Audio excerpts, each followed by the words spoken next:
ও যুবক ভাইরা, তোমাদেরকে কাকুতি মিনতি করে যাই, তোমাদেরকে দু হাত মিনতি করে যাই, তোমার মা বাবা যদি বেঁচে থাকে, মা বাবার বদৌলতে এই মাহফিলের ওসিলায় আজকে হাত তুলে দেখাও দেখি কার মা বাবা বেঁচে আছে। হাত তুলে দেখাও কার মা বাবা জীবিত আছে। মা বাবার ওসিলায় ওলাদ মা বাবাকে ধরে একটু কান্দো। আজকে কান্দার বিনিময়ে আল্লাহ তাআলা যে আল্লাহ তাআলা চোখের পানি জমিনে পড়ার আগ পর্যন্ত আল্লাহ তাআলা তোমার মা বাবাকে জান্নাতবাসী করে দিবে। শুধু তাই নয়, এই মা বাবা অনেক কষ্ট করে, অনেক দুঃখ করে, কষ্ট করে তোমাদেরকে মানুষ করেছে, বড় করেছে।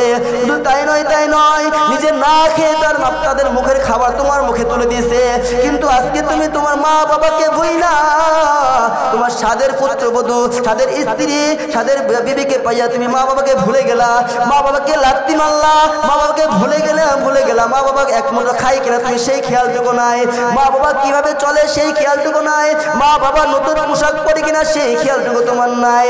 আল্লাহ রাব্বুল আলামিন হাদিসের মধ্যে বলেছেন, আল জান্নাতু তাহতা আকদামিল উম্মাহাত, পিতামাতার পায়ের নিচে সন্তানের জান্নাত। যার ঘরে পিতামাতা বেঁচে আছে তার ঘরে দুইটা জান্নাত আছে, যার ঘরে পিতামাতা বেঁচে নাই তার ঘরে জান্নাত নাই। তাই তোমার মা তোমাকে 10 মাস 10 দিন কোলে তুলে পেটে ধরে মানুষ করলো। এই মার অনুদান তুমি দিতে চাও, তোমার শরীরের কাঁচামড়া দিয়ে তুমি যদি জুতা বানাইয়া দাও, তাহলে তুমি তোমার মার এক ফোঁটা ঋণ শোধ করতে পারবা না। ওকুর রব্বির হামহুমা কামা রব্বায়ানি সগীরা। হে আমার প্রতিপালক দয়াময় আল্লাহ, শৈশবে আমার পিতামাতা আমাকে যেভাবে লালন পালন করলো, আল্লাহ রাব্বুল আলামিন তুমি তাদের সাথে সেইভাবে রহমতের দৃষ্টি দিও, রহমতের দৃষ্টি দিয়ে তাদের উপরে রহমত বর্ষণ করো আল্লাহ। এই পৃথিবীতে যার পিতামাতা বেঁচে আছে, আল্লাহ রাব্বুল আলামিন হাদিসের মধ্যে বলেছেন, এই পৃথিবীতে যার পিতামাতা বেঁচে আছে তার জন্য 2টি জান্নাত আছে। এই পৃথিবীতে যার পিতামাতা বেঁচে নাই তার জন্য 2টি জান্নাত নাই। আল্লাহ রাব্বুল আলামিন হাদিসের মধ্যে বলতেছেন, আল জান্নাতু তাহতা আকদামিল উম্মাহাত, পিতামাতার পায়ের নিচে সন্তানের জান্নাত।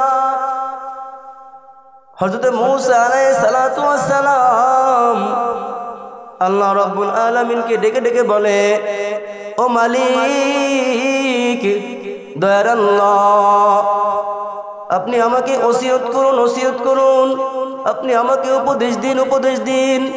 আল্লাহ রাব্বুল আলামিন বললেন, তুমি তোমার আল্লাহর সন্তুষ্টি অর্জন করো।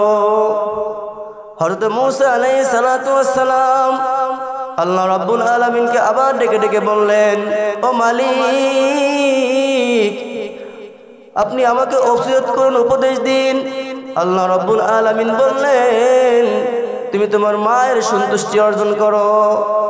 মূসা আলাইহিস সালাতু ওয়াস সালাম আবার আল্লাহ তাআলাকে ডেকে ডেকে বললেন, ও খালিক, দয়াময় আল্লাহ, আপনি আমাকে ওসিয়ত করুন, উপদেশ দিন। আল্লাহ রাব্বুল আলামিন মূসা আলাইহিস সালাতু ওয়াস সালামকে আবার ডেকে ডেকে বললেন, তুমি তোমার মায়ের সন্তুষ্টি অর্জন করো। মূসা আলাইহিস সালাতু ওয়াস সালাম আবার আল্লাহ তাআলাকে ডেকে ডেকে বললেন, ও খালিক, দয়াময় আল্লাহ, আপনি আমাকে ওসিয়ত করুন, উপদেশ দিন। আল্লাহ রাব্বুল আলামিন মূসা আলাইহিস সালাতু ওয়াস সালামকে বললেন, তুমি তোমার বাবার সন্তুষ্টি অর্জন করো। এখানে স্বয়ং আল্লাহ তাআলা নিজে মূসা আলাইহিস সালাতু ওয়াস সালামকে মায়ের সন্তুষ্টি অর্জন করার কথা 3 বার বললেন, বাবার সন্তুষ্টি অর্জন করার কথা 1 বার বললেন। এর ভিতরে কোনো কারণ আছে না নাই? অবশ্যই আছে। মহানবী সাল্লাল্লাহু আলাইহি সাল্লামের কাছে এক ব্যক্তি এসে বলে, ইয়া রাসূলুল্লাহ, ইয়া হাবিবাল্লাহ, আমি কাকে বেশি ভালোবাসবো? মুহাম্মদুর রাসূলুল্লাহ সাল্লাল্লাহু আলাইহি সাল্লাম বললেন, তোমার মাকে বেশি ভালোবাসবা। দ্বিতীয়বার সেই ব্যক্তি আবার মুহাম্মদ রাসূলুল্লাহ সাল্লাল্লাহু আলাইহি সাল্লামকে ডেকে ডেকে বলতেছেন, ইয়া রাসূলুল্লাহ, ইয়া হাবিবাল্লাহ, আমি কাকে বেশি ভালোবাসবো? দ্বিতীয়বার মুহাম্মদ রাসূলুল্লাহ সাল্লাল্লাহু আলাইহি সাল্লাম বললেন তুমি তোমার মাকে বেশি ভালোবাসবা। তৃতীয়বার সেই ব্যক্তি আবার মুহাম্মদ রাসূলুল্লাহ সাল্লাল্লাহু আলাইহি সাল্লামকে বললেন ইয়া রাসূলুল্লাহ ইয়া হাবিবাল্লাহ আমি কাকে বেশি ভালোবাসবো। তৃতীয়বার মুহাম্মদ রাসূলুল্লাহ সাল্লাল্লাহু আলাইহি সাল্লাম আবার একই জবাব দিলেন তুমি তোমার মাকে বেশি ভালোবাসবে। মুহাম্মদ রাসূলুল্লাহ সাল্লাল্লাহু আলাইহি সাল্লাম এখানে মাকে ভালোবাসার কথা তিনবার বললেন, এর ভিতরে কোনো কারণ আছে না নাই? ও মুসলমান ভাইরা আমার, ও আমার যুবক ভাইরা, যে মা তোমাকে যে মার পেট থেকে তুমি বের হইলা, যে মা তোমাকে 10 মাস 10 দিন গর্ভে ধারণ করলো, সেই মাকে ভুলে গিয়ে তুমি যদি তোমার বউকে প্রাধান্য দাও, তুমি যদি তোমার স্ত্রীকে প্রাধান্য দাও, হাদিসের মধ্যে আছে যদি কোনো ব্যক্তি তার মাকে ভুলে যায়, যদি কোনো ব্যক্তি তার পিতাকে ভুলে যায়, এই ভুলে যাওয়ার কারণে যদি কোনো পিতামাতা মনে একটু কষ্ট পায় তাহলে তার জন্য জান্নাত নির্ধারিত। আল্লাহ রাব্বুল আলামিন হাদিসের মধ্যে আছে মুহাম্মদুর রাসূলুল্লাহ সাল্লাল্লাহু আলাইহি সাল্লামের কাছে এক ব্যক্তি এসে বলে ইয়া রাসূলুল্লাহ ইয়া হাবিবাল্লাহ আমি জিহাদে যেতে চাই।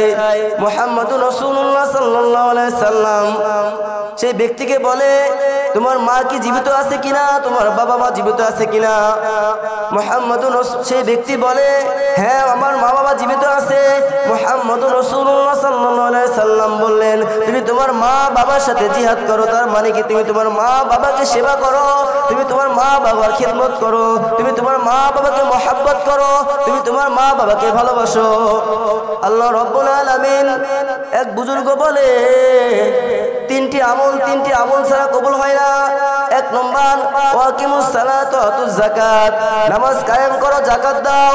2 নম্বর ওয়াতিউল্লাহ ওয়া আতিউর রাসূল, আল্লাহ রাসূলের অনুগত্য ছাড়া আল্লাহর অনুগত্য পাওয়া সম্ভব নয়।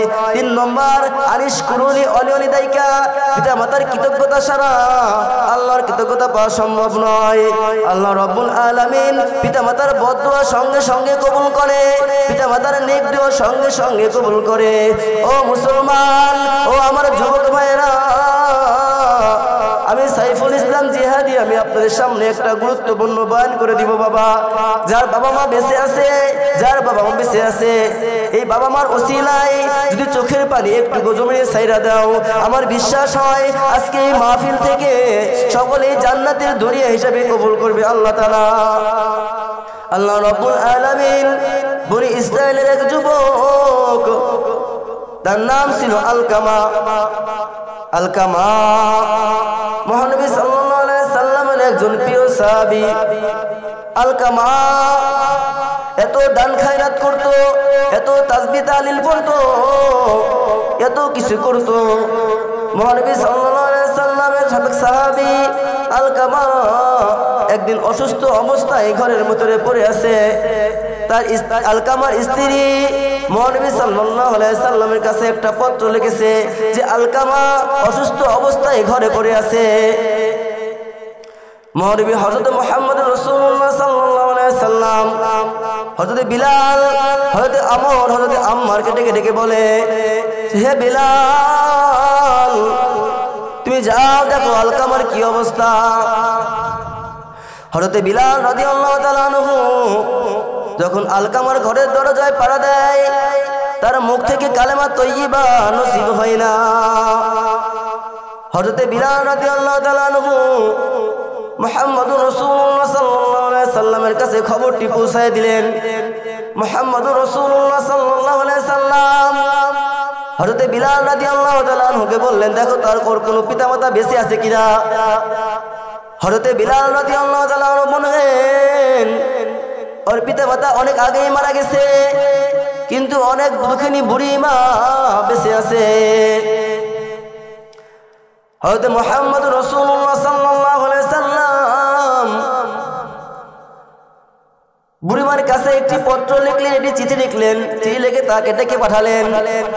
বুড়িমাকে বললেন, চিঠির মধ্যে বললেন যে বুড়িমা আপনি যদি নিজে আমার কাছে না আসেন, আমি হযরত মুহাম্মদ রাসূলুল্লাহ সাল্লাল্লাহু আলাইহি সাল্লাম আমি নিজেই আপনার কাছে যাব। বুড়িমা এই চিঠিটা পাওয়ার পরে লাঠি ভর দিয়ে দিয়ে হযরত মুহাম্মদ রাসূলুল্লাহ সাল্লাল্লাহু আলাইহি সাল্লামের কাছে এসে উপস্থিত হইলেন।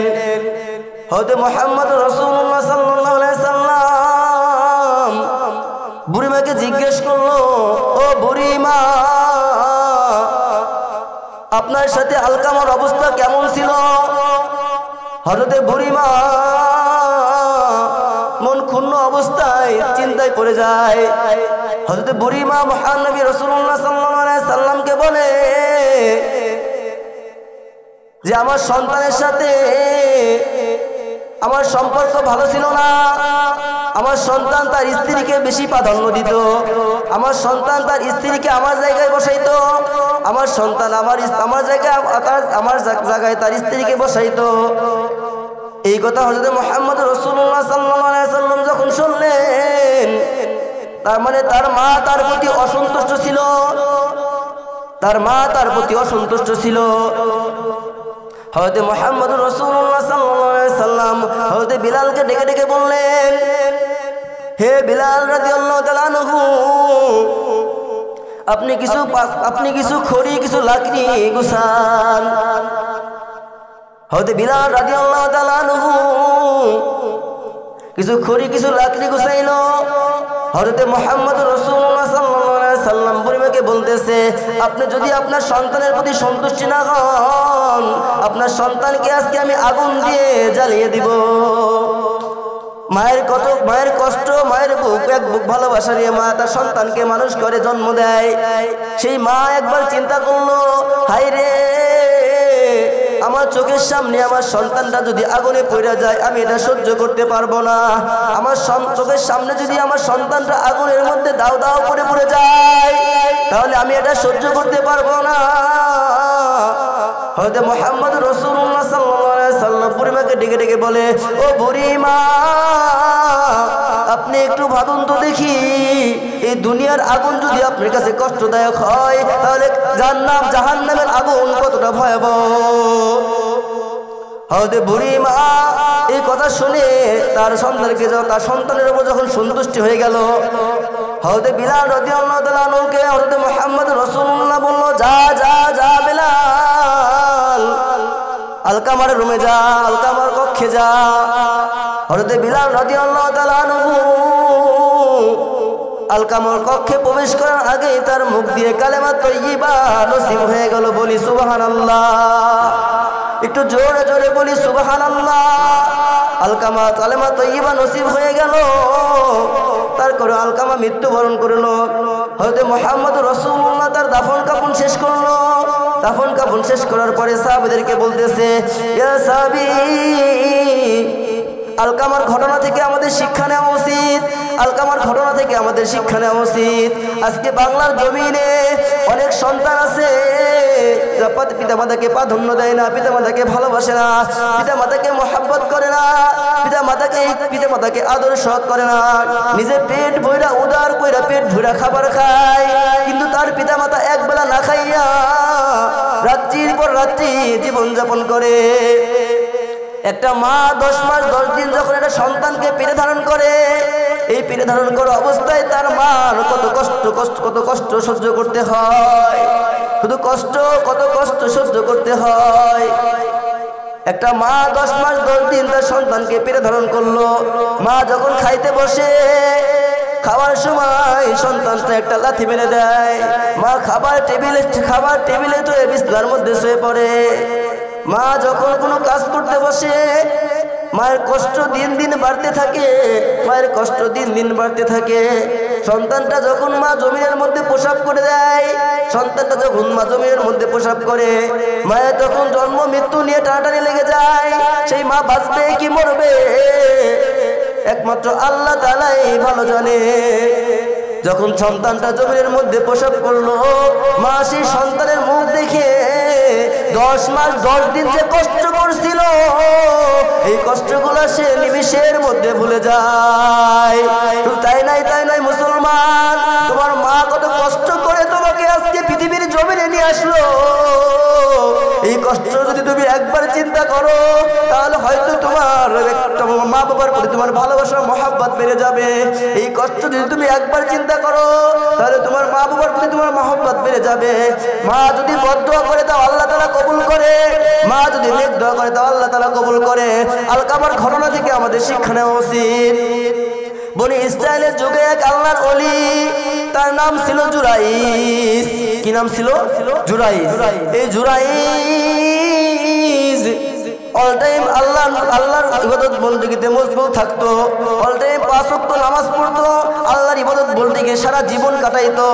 একদিন তার মা তার ঘরের দরজায় এসে ডাক দেয়, বাবা জুরাইজ। সেই সময় জুরাইজ নামাজ পড়া অবস্থায় ছিল, তার মার ডাকে সাড়া দেয় না। দ্বিতীয় দিন জুরাইজের মা আবার সে তার ঘরের দরজায় নক করে, বাবা জুরাইজ। দ্বিতীয় দিনও তার মার ডাকে জুরাইজ সাড়া দেয় না। তৃতীয় দিন তার মা আবার সে তার ঘরের দরজায় নক করে, বাবা জুরাইজ। তৃতীয় দিনও জুরাইজ নামাজরত অবস্থায়, ধ্যানমগ্ন অবস্থায় আল্লাহ তাআলার ইবাদতে মশগুল ছিল। তৃতীয় দিনও জুরাইজ তার মার ডাকে সাড়া দিল না। মার মনে একটু কষ্ট ভীতি সঞ্চয় হইল। মার মনে যখন কষ্ট ভীতি সঞ্চয় হয়ে গেল, মা আল্লাহ তাআলাকে ডেকে ডেকে বলে, ও আল্লাহ, আমার সন্তানকে আমি 3 দিন দরজায় নক করলাম, 3 দিন দরজায় নক করে ডাক দিলাম, আমার সন্তান আমার ডাকে সাড়া দিল না। আল্লাহ, তুমি আমার সন্তানকে আমার মুখ না দেখাইয়া একটা বেশ্যা নারী দ্বারা তাকে অপমানিত করিল। আল্লাহ তাআলার দোয়া, মায়ের দোয়া আল্লাহ তাআলা সঙ্গে সঙ্গে কবুল করে নিলেন। সেই সময় এক শহরে এক মহিলা তার জরুরত সারার জন্য রাস্তাতে ঘর থেকে বের হইল। যখন ঘর থেকে বের হইল, মেয়ে চালক এক রাকাত তার সাথে জিনা করে দিল। যখন জিনা করলো, তার পেটে সন্তান চলে আসলো। যখন সন্তান চলে আসলো, মহিলাটা দীর্ঘ কিছুদিন পরে সন্তানটা প্রসব করলো। সে আমলের রাজ্যের মধ্যে খবর চলে গেল, খবর হয়ে গেল এক মহিলা, সে বিয়ে না অবস্থায়, বিয়ে হয় নাই, কিন্তু তার পেট থেকে কন্যা, তার পেট থেকে সন্তান জন্ম দিছে। মহিলাকে ডাক দিয়ে নেওয়া হলো। যখন মহিলাকে ডাক দিয়ে নেওয়া হলো, মহিলা রাজার সৈন্যরা তাকে মহিলাকে ধরে নিয়ে রাজ দরবারে নিয়ে গেল। যখন রাজ দরবারে নিয়ে গেল, রাজ দরবারে নিয়ে যাওয়ার পরে সেই মহিলাকে জিজ্ঞাসা করা হলো, ও মহিলা, তোমার তো বিয়ে হয় নাই, তোমার পেট থেকে যে সন্তান জন্ম দিছ, এই সন্তানটা কার? তুমি এই সন্তানটা কিভাবে জন্ম দিলা? সেই মহিলা রাজামশাইকে ডেকে ডেকে বলে, ও রাজামশাই, এই সন্তানের পিতা সেই জুরাইজ। যখন রাজামশাই জুরাইজের কথা শুনতে পাইল, রাজামশাই জুরাইজের কথা শুই না তার লোকজনকে পাঠিয়ে দিল রাজামশাই জুরাইজকে ধরে আনার জন্য। লোকজন যখন জুরাইজের কাছে গেল, জুরাইজের কাছে যাওয়ার পরে যখন লোকজন জুরাইজকে ডাক দিল, ও জুরাইজ, তখনও সেই সময় জুরাইজ নামাজরত অবস্থায় আল্লাহ তাআলার ইবাদতে মশগুল ছিল। কিন্তু লোকজন তার ডাকে সাড়া না পাইয়া তার ইবাদতখানা ভেঙে দিল এবং তাকে গলায় রশি দিয়ে টানতে টানতে টানতে টানতে রাজ দরবারে নিয়ে আসলো। যখন তাকে রাজ দরবারে নিয়ে আসা হলো, জুরাইজ চিন্তায় পড়ে গেল, হে আল্লাহ, আমি কি অপরাধ করলাম যে অপরাধের কারণে আজকে আমার এই পরিণতি? আল্লাহ, রাজামশাই জুরাইজকে প্রশ্ন করলো, তুমি ইবাদত করো, অল টাইম ইবাদত করো, 5 ওয়াক্ত আল্লাহ তাআলার গোলামি করো, 5 ওয়াক্ত নামাজ কায়েম করো, আবার জিনাও করো। জুরাইজ এই কথা শুনে চিন্তায় পড়ে গেল। রাজামশাইকে জুরাইজ প্রশ্ন করলো, ও রাজামশাই, আপনি আমাকে আমার মায়ের কাছে নিয়ে চলুন। জুরাইজকে মায়ের কাছে নিয়ে যাওয়া হলো। যখন জুরাইজকে মায়ের কাছে নিয়ে যাওয়া হলো, জুরাইজ মাকে ডাক দিয়ে বলে, ও মা, তুমি আমার প্রতি অসন্তুষ্ট, তুমি আমার প্রতি বদদোয়া দিছিলা মা, আজকে তোমার বদদোয়া দেওয়ার কারণে আমি জুরাইজের কপালে আজকে এই দুর্গতি। মা জুরাইজের কথা শুই না, মা চোখের পানি ধরে রাখতে পারে না। যখন তার মা চোখের পানি ধরে রাখতে পারলো না, তার মা আল্লাহ তাআলার কাছে দোয়া করলো, ও আল্লাহ, তুমি আমার জুরাইজকে এই কঠিন বিপদ থেকে রক্ষা করো আল্লাহ। জুরাইজকে যখন জুরাইজ মার দোয়া নিয়ে রাজ দরবারে চলে গেল, রাজ দরবারে চলে যাওয়ার পরে সেই সন্তানকে জিজ্ঞাসা করলো, এই সন্তান, তোকে যে জন্ম দিল, তোকে যে আল্লাহ তাআলা সৃষ্টি করেছে, সেই আল্লাহর কসম করে বলি রে, তুই বলে দে তোর বাবাকে। সন্তানের মুখ দিয়ে সঙ্গে সঙ্গে আওয়াজ বের হলো, আমার বাবা হচ্ছে মেষচালক রাখাল, আমার বাবা হচ্ছে মেষচালক রাখাল। রাজা বাচ্চার মুখ থেকে কথা শুনে রাজা আশ্চর্য হয়ে গেল। মহিলার পেটে তখন আবারও একটা বাচ্চা ছিল। মহিলাকে জিজ্ঞাসা করা হলো, ও মহিলা, তুমি জুরাইদের সাথে জেনা করেছো, কোন জায়গায় জেনা করেছো? মহিলা ডাক দিয়ে বলে, হে রাজা মশাই, আমি জুরাইজের ইবাদতখানার পাশে একটা গাছতলার নিচে জুরাইজ আমার সাথে জেনা করেছে। জুরাইজ সহ মহিলাকে গাছতলাতে নিয়ে যাওয়া হইলো।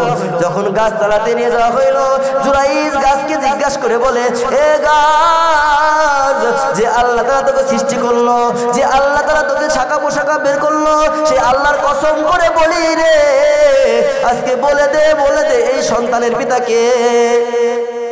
তখন গাছের শাখা পোশাকা তাকে শাখা পোশাকার মুখ দিয়ে কথা বের হয়ে যায়, গাছের শাখা পোশাকার মুখ দিয়ে আওয়াজ বের হয়ে যায়। সেই গাছের শাখা পোশাকা রাজা মশাইকে বলে দেয় যে এই সন্তানের পিতা হচ্ছে মেষচালক রাখাল। রাজা মশাইয়ের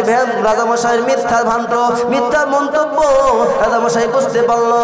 রাজা মশাই বুঝতে পারার পরে জুরাইজকে বলে, ও জুরাইজ, আমি তোমার প্রতি অপরাধ করে ফেলাইছি, আমাকে ক্ষমা করো।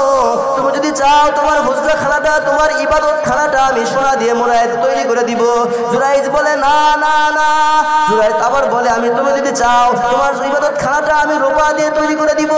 জুরাইজ বলে, না না না, রাজা মশাই, তুমি যদি আমার ইবাদত খানা তৈরি করে দিতে চাও, তাহলে আগের মতো সেই মাটি দিয়ে ইবাদত খানা তৈরি করে দাও।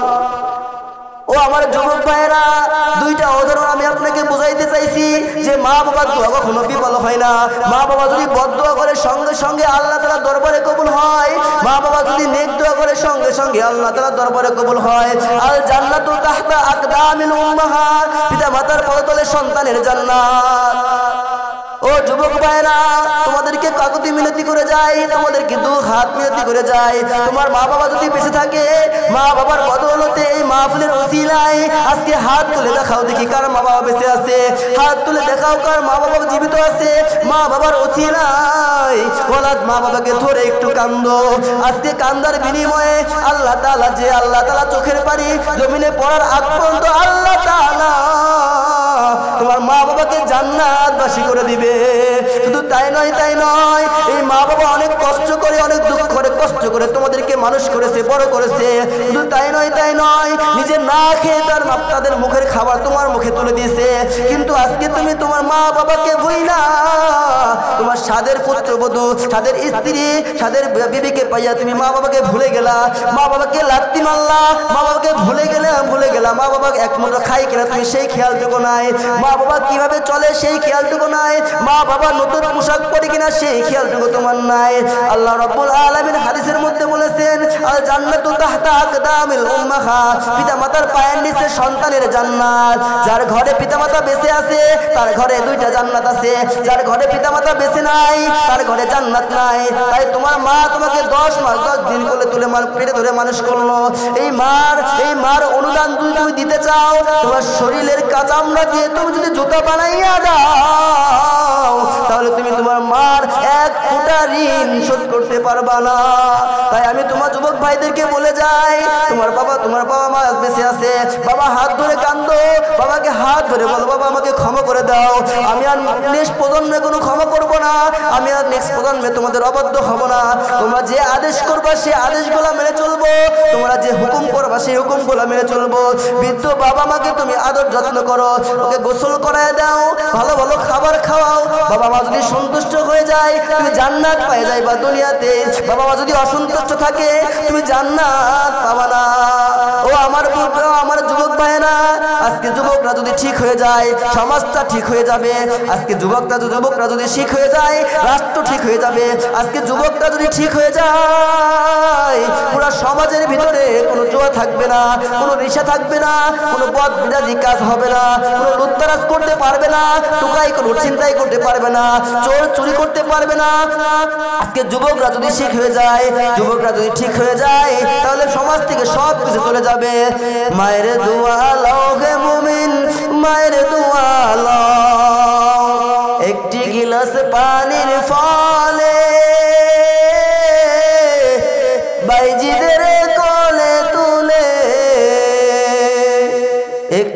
গিলাস পানির ফলে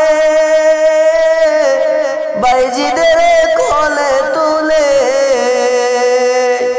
হাত তুলে দোয়া করলেন মা বাইজিদের ওলি বানাও হাত তুলে দোয়া করলেন মা বাইজিদের ওলি বানাও মায়ের দোয়া লও হে মুমিন মায়ের দোয়া লও মায়ের দোয়া লও হে যুবক মায়ের দোয়া লও দুনিয়াতে কিছু হও না কেন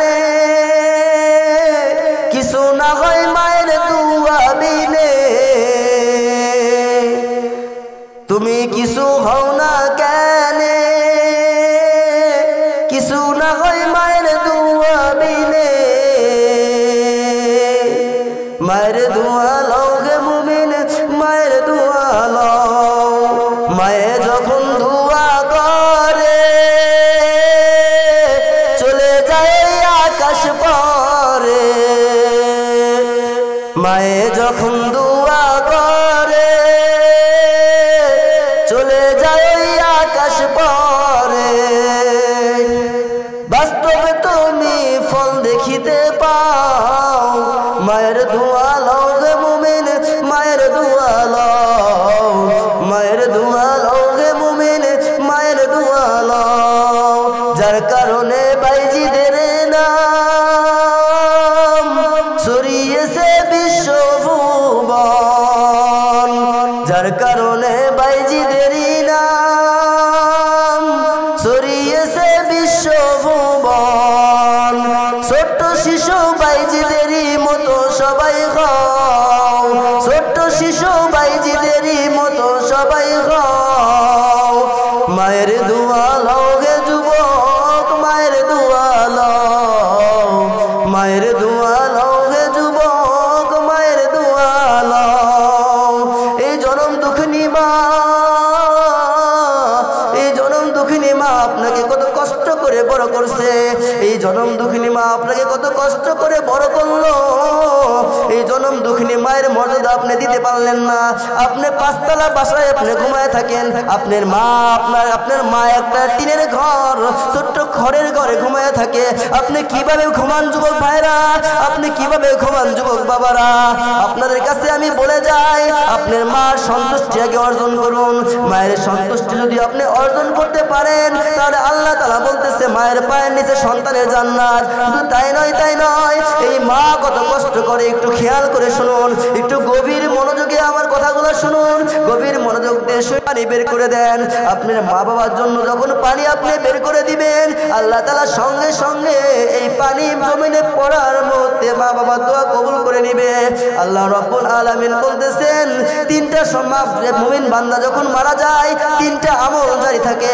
একটা হচ্ছে সাদকায়ে জারিয়া আর একটা হচ্ছে নেক সন্তান আর একটা হচ্ছে মা বাবার উত্তরসূরি মা বাবা মারা যাওয়ার পরে মা বাবার যে বন্ধু বান্ধব এইগুলা যদি জীবিত থাকে এইগুলা দ্বারা তিনটা আমল সার্বক্ষণিক চলতে থাকে নেক সন্তান বলতে আমরা কি বুঝি একটা মার গর্ভে থেকে যদি একটা আলেম তৈরি হয় একটা মায়ের গর্ভে থেকে যদি একটা হাফেজ তৈরি হয় একটা মায়ের গর্ভে থেকে যদি একটা মওলানা তৈরি হয় এই যে মা একটা মওলানার জন্ম দিল এই মা একটা হাফেজের জন্ম দিল এই একটা মা একটা মুফতির জন্ম দিল এই মওলানা মুফতি হাফেজ যতদিন পর্যন্ত সমাজে থেকে দিনের কাজ করবে সমাজে থেকে কোরআন সুন্নাহর উপরে থাকবে সমাজের উপর কোরআন সুন্নাহর আইন মেনে মান্য করবে সমাজের উপরে কোরআন সুন্নাহর আইন মেনে জীবন পরিচালনা করবে এই আলেম এই যুবক যখন তার মায়ের জন্য দোয়া করবে যে ভালো কাজই করুক না কেন প্রত্যেকটা ভালো কাজের সওয়াব তার কবরে যায় পৌঁছাবে সাদকায়ে জারিয়া কেমন আপনার মা মারা গেছে আপনার বাবা মারা গেছে আপনার মায়ের জন্য একটা মসজিদ বানিয়ে দেন আপনার মায়ের জন্য একটা মাদ্রাসা দ্বীনি মাদ্রাসা তৈরি করে দেন আপনার মায়ের জন্য একটা মসজিদের মিনার তৈরি করে দেন আপনার মায়ের জন্য একটা যুযুখানা তৈরি করে দেন এটা সাদকায়ে জারিয়া মসজিদে যত ব্যক্তি নামাজ পড়বে মসজিদে যত ব্যক্তি নামাজ কায়েম করবে মসজিদে যত ইবাদত হবে প্রত্যেকটা ইবাদতের কদমে প্রত্যেকটা ইবাদতের বিনিময়ে আল্লাহ তাআলা আপনার মায়ের আমল নামায় সওয়াব দিতে থাকবে। শুধু তাই নয় মুসলমান, এই মাকে ভুলে আমরা আজকে কোন পথে চলতেছি। মা গাছতলায় ঘুমায়, আমরা 5 তলায় ঘুমাই। মা নিচতলায় ঘুমায়, আমরা 10 তলায় ঘুমাই। এই গরিব দুঃখী মা, এই মায়ের বদলতে তুমি আজকে পৃথিবীর আলো দেখছিলা। এই মা যদি তোমাকে 10 মাস 10 দিন গর্ভে ধারণ না করতো, তাহলে তুমি আজকে পৃথিবীর জমিনে আসতে পারতা না। আল্লাহ তাআলা তোমাকে মায়ের গর্ভ থেকে পৃথিবীর জমিনে আনাইছে। এই মাকে তুমি ভুইলা গেলা, এই মাকে তুমি ভুইলা থাকলা। আল্লাহর কসম করে বলি রে, তুমি যদি মাকে কান্দাও, তুমি যদি বাবাকে কান্দাও, কাল কিয়ামতের ময়দানে এই মা বাবা যদি বদদুয়া করে দেয়, এই মা বাবা যদি দোয়া করে দেয়, মা বাবা যদি অসন্তুষ্ট থাকে, ওই যে 2টা এক্সাম্পল আমি যেমন দিয়ে আসছি, আলকামার ঘটনা, জুরাইজের ঘটনা, 2টা ঘটনা থেকে আমাদের খেয়াল করতে হবে। 2টা ঘটনা থেকে আমাদেরকে শিক্ষা নিতে হবে। আলকামা যেমন তার মায়ের প্রতি অসন্তুষ্ট ছিল, জুরাইজ যেমন তার মা বদদুয়া দিল। মা বদদুয়া দেওয়ার কারণে জুরাইজের উপরে বদনসিব চলে আসলো। আলকামা যখন তার মা অসন্তুষ্ট ছিল, আলকামা অসুস্থ থাকার কারণে আলকামার মুখ দিয়ে কালেমা তয়্যিবা নসিব হয় নাই। তাই আমি যুবক সমাজকে বলে যাই, ও যুব সমাজ, তোমরা আজকে যে কোরআনের মাহফিল দিছো, তোমরা আজকে যে কোরআনের মাহফিলটা দিছো, আল্লাহ তাআলা তোমাদেরকে কবুল করুক। আল্লাহ তাআলা তোমাদেরকে হায়াতে তয়্যিবা দান করুক এবং প্রত্যেকটা বছরে এরকম কোরআনের মাহফিল দেওয়ার সুযোগ করে দিক। ও যুবক ভাইরা, আজকে আমি তোমাদেরকে যে বয়ানটা করলাম, এই বয়ানের উপর তুমি যদি শিক্ষা নাও, আল্লাহর কসম করে বলি, আর তুমি একটা নেক সন্তান হয়ে যাইবা। আল্লাহর কসম করে বলি, তুমি একটা নেক সন্তান হয়ে যাইবা। তোমার বাবা মা যদি জীবিত থাকে, আজকে মাহফিল থেকে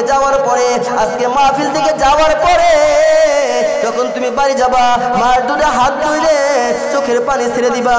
ও মা,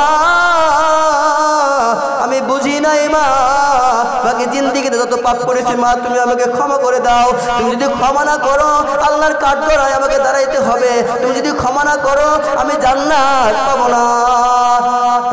তাই যার বাবা মা বেঁচে আছে, আজকে মাহফিলে একটু হাত তুলে দেখান তো দেখি যে কার বাবা মা বেঁচে আছে, কার বাবা মা বেঁচে আছে।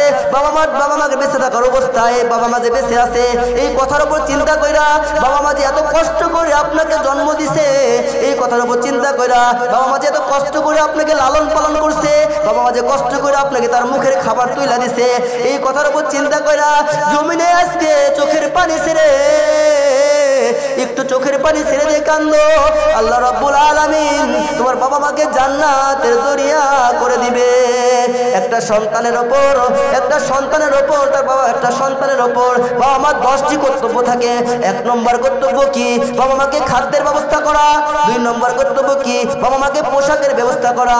3 নম্বর, বাবা মাকে যে বাবা মা যেন মনে কষ্ট না পায় এমন কাজ না করা।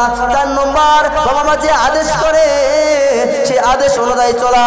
5 নম্বর, বাবা মা সামনে দিয়ে না হাঁটা। 6 নম্বর, বাবা মা যদি মনে কষ্ট পায় এমন কাজ না করা। বাবা মার সর্বসময় বাবা মার খেদমত করা এবং বাবা মার উপর অল টাইম রাজি খুশি থাকা। বাবা মা যে কাজগুলা করবে, বাবা মা যে কাজগুলা করার আদেশ দিবে, এটা যদি সুন্নত তরিকায় হয়, এটা যদি কোরআন সুন্নাহর উপরে হয়, এটা যদি কোরআনের উপরে হয়, তাহলে আপনি এটা মানা আপনার জন্য ফরজ। শুধু তাই নয়, কোরআন কারিমের মধ্যে বলতেছেন, অকুল রব্বির হামহুমা কামা রব্বায়ানি সগীরা। হে আমার প্রতিপালক, হে আমার দয়াময় আল্লাহ, আমার পিতামাতা আমাকে যেভাবে শৈশবে লালন পালন করলো, তুমি আল্লাহ তার প্রতি সেইভাবে রহমতের দৃষ্টি বাড়াইয়া দিও। শুধু তাই নয়, আল্লাহ রাব্বুল আলামিন আমাকে যে জন্ম দিছে, আমি সাইফুল ইসলাম জিহাদি আজকে একটা মায়ের সন্তান। আমি সাইফুল ইসলাম জিহাদি আমাকে যে মা জন্ম দিল, সেই মার জন্ম মনে হয় ধন্য হয়েছে। আমি যদি সাইফুল ইসলাম জিহাদি আজকে যদি পাপ কাজ করতাম, আমি যদি সাইফুল ইসলাম জিহাদি আজকে যদি সমাজের মধ্যে ডাকাতি করতাম, আমি যদি সাইফুল ইসলাম জিহাদি আজকে সমাজের মধ্যে লুটতরাজ করতাম, আমি যদি সমাজের মধ্যে জিনা করতাম, তাহলে আমার মার পেটটাকে কলঙ্কিনী বলা হইতো। শুধু তাই নয়, আজকে যে যুব সমাজ ভাইরা তোমরা এই ওয়াজের থেকে আজকে তোমরা তওবা করো। তোমাদের স্ত্রীর পেট থেকে যে সন্তানগুলো হবে সেই সন্তানকে তোমরা যদি ভালো হয়ে যাও সেই সন্তানটাও ভালো হয়ে যাবে। তোমরা যদি 5 ওয়াক্ত নামাজ পড়ো, তোমরা যদি বাপ মার সাথে তোমরা যেভাবে ব্যবহার করবা সেই সন্তানটা তোমাদের সাথে সেইভাবেই ব্যবহার করবে। আল্লাহ রাব্বুল আলামিনের প্রতি ভয় রেখে কোরআন সুন্নাহর উপর কোরআন সুন্নাহকে বিশ্বাস করে কোরআন সুন্নাহর হাদিসের উপর জিন্দেগি যেন চলতে পারে।